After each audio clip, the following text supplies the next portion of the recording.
supernatural and he can do everything. A non-Muslim friend of mine has a question: why is it that God does not assume a human form?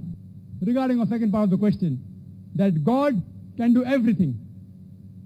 Normally, I pose this question to most of the people who believe in God, just so that they have a better understanding of Allah subhanahu wa ta'ala. I ask them the question that can God create anything and everything? Most of them will say yes. Can God destroy anything and everything? All will say yes. My third question is, can God create a thing which he cannot destroy? And they are trapped. If they say yes, that God can create a thing which he cannot destroy, they are going against the second statement that God can destroy everything.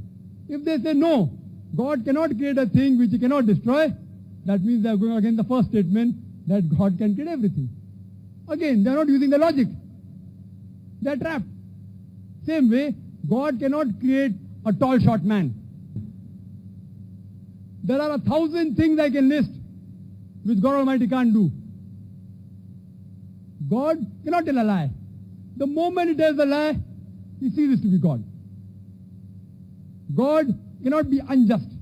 The moment he is unjust, he ceases to be God. God Almighty cannot throw me out of his domain. Nowhere does the Quran say God can do everything. In fact, Quran says, Inna Allah ala kulli shay'in Qadir, that verily Allah has power over all things. Quran does not say God can do everything. Quran says God has power over all things. Several places. In Surah Fatir, chapter number 35, verse number 1, several places the Quran says, Inna Allah ala kulli shay'in Qadir. Verily, Allah has power over all things. And there's a world of a difference between Allah can do everything and Allah has power over everything.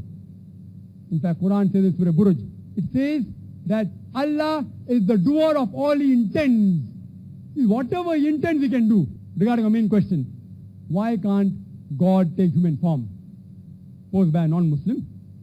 This philosophy of God taking forms is called as anthropomorphism. You ask me, can't God take human form?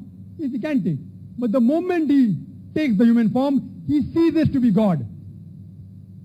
Because God is immortal. Human beings are mortal. You can't have an immortal and mortal person at the same time. It's like a tall, short man.